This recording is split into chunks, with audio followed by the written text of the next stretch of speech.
We are going to begin at 6 with breaking news. Little Rock police say a man is dead after a shooting just 2 hours ago. It happened here on J.E. Davis Drive. We have a crew in the area working to learn more, but police say right now they're asking everyone to stay away from the area. As we learn more, we'll be sure to bring it to you. Starting with our headlines today, the owner of a Little Rock convenience store is facing a boycott after a police arrest inside his business. Tonight, well, he's responding to the controversy and letting us see his security footage himself. Hello and thanks for joining us tonight at 6. I'm Jurnee Taylor. And I am Hoyt. This video provides more context to that body camera footage that was released last week. Officer Thomas Shook is on paid leave after arresting Gregory Williams at the Circle K on South University. Body camera video shows Shook holding his gun to Williams's head as Williams follows his commands. Well, tonight we have new video from store surveillance cameras that show the moments Shook entered the store to respond to an argument involving a weapon, because that's what the clerk on duty called into dispatch. Well, police never found a weapon, and they later released Williams without charging him. Williams's family and neighborhood activists want Shook fired. They also accuse the clerk of making a false report. The store says there's more to the story. I'm sorry that incident took place here, and I acknowledge that that community has felt unease and community has concern over this incident. On our side, our employee has stated that that he had not an altercation, just the verbally, like the guy threatened him over changing some food. Well, tonight the local NAACP is also calling for a full accounting of the August 9th arrest. In a statement, the group criticizes police response, saying the LRPD didn't act until after the body camera video went viral last week. Meanwhile, the Arkansas Legislative Black Caucus went ahead with a planned hearing this morning without its star witness. Yeah, lawmakers had asked State Police Colonel Mike Hager to address public safety concerns after dashcam video shows a state trooper punching a teen after a traffic stop. But Hager backed out yesterday. TV 11's Maya Ellison got a taste of those lawmakers' frustrations. Maya?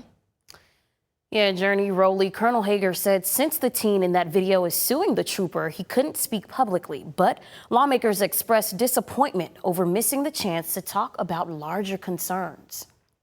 And it's unfortunate that the director has decided not to be with us here today.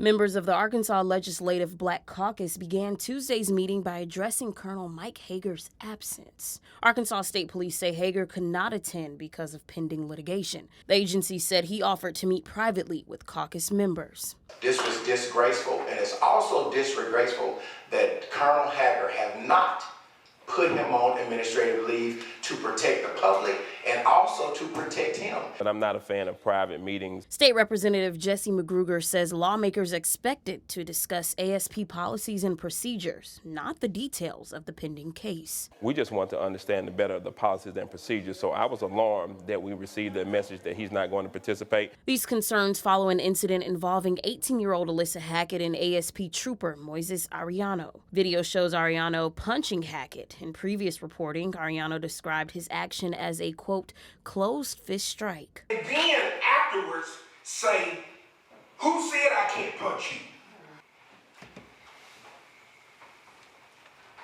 you? This bothers me.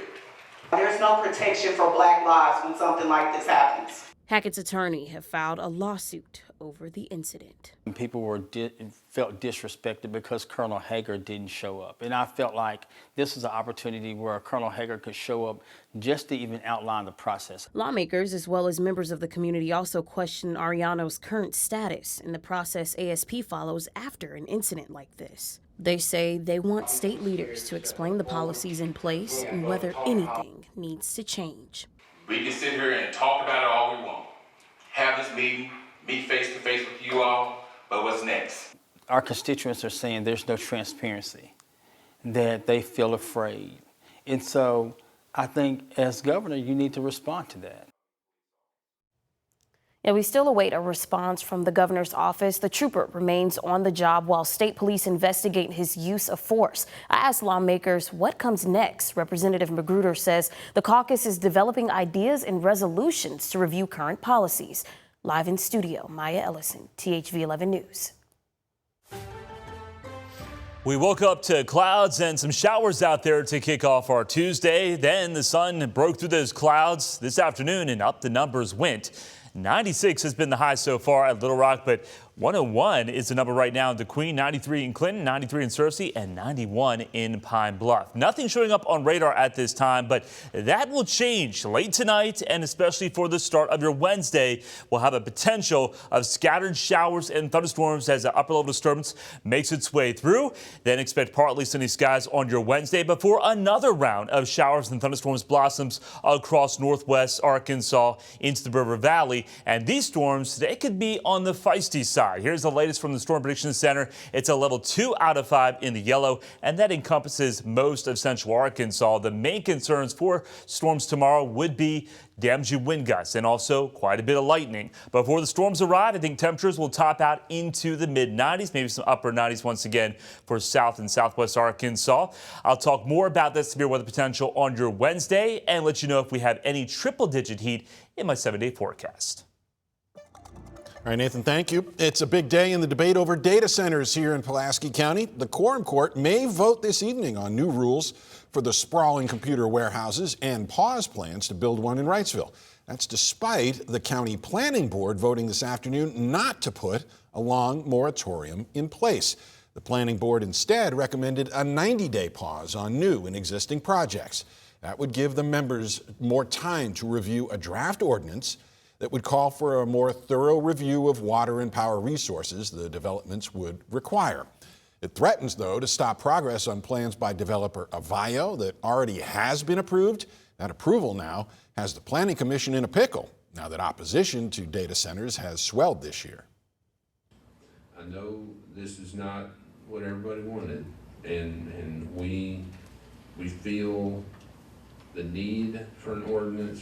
I can't stress enough, we want there to be an ordinance. We want it to be the right ordinance, and I know it feels like we're kicking the can down the road, but we take this very seriously. Well, that Quorum Court meeting is starting right now. THV 11's Catherine Rowley is inside. Now, a wide majority of those JPs have already supported that longer pause last month. They could ignore what the Planning Commission recommended earlier. We'll tell you what they decide coming up tonight at 10. The Democratic Party of Benton County has chosen its nominee for the special election in District 8. This after Austin McCullum resigned from the House seat earlier this month. Parker Stolten will now face Republican Kara Armis in November. Stolten currently serves on a state committee for the county's Democratic Party. Whoever wins the special election will hold the seat until January, when Brian Armis is set to take over the role. Or more bus problems for parts of Pulaski County Special School District. Yeah, in the middle of last week's triple-digit heat wave, some parents say their kids got left standing outside. THV 11's Carter Thweet brings us their frustrations. Parents say it happened here at Sylvan Hills Middle School. Their kids who were supposed to come home on the school bus didn't, and they were unable to find out why. When I got there, I asked the administrators out there, and they were like, we don't really know what's going on. Azaria Johnson says she was told by her son there had been some sort of fight or disruption on the bus. The substitute bus driver dropped the kids back at the school, which the district says is standard procedure. But Johnson says she wasn't notified. He could have his phone there with him, and was able to contact me after school, but not every kid had that option. Some of the kids had to go to the office and try to call parents that are at work and stuff. Fellow parent Michael Bolding has a similar story. The only message he got from the district was one shortly after 2 p.m. that his daughter would have a substitute driver and he could expect delays. I got there about 5:20 and there were still 10 kids waiting. It's a really hot day and she was in a real state at that point. In a statement, a district spokesperson says students were provided water and a bathroom by school administration. Bolding says that's not what he saw. When I got there, all the kids, there was about 10 of them,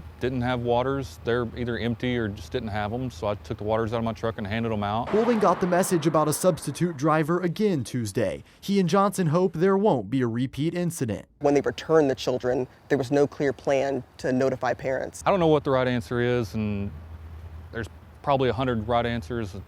Bringing all the kids back to the school and dropping them off ain't it. In Pulaski County, Carter Thweet, THV 11 News. All right, Carter, thank you. Now, we mentioned the district faced bus problems last year. The superintendent at the time blamed the driver shortage. So, of course, we asked again today, and the district said there's still 13 drivers short of being fully staffed. Well, coming up, a banking family goes to bat for veterans. This month's Saluting Heroes segment takes us to Greenbrier, where a local bank has unlocked the vault of support for neighbors who serve the country. The weather on Wednesday could get a little bit on the bumpy side with the potential of some strong, maybe severe thunderstorms, primarily for the afternoon into the evening hours. I think we dry things out on Thursday. Friday looks pretty nice. Temperatures low 90s and also turning less humid. What about the weekend? I'll have more on that forecast next.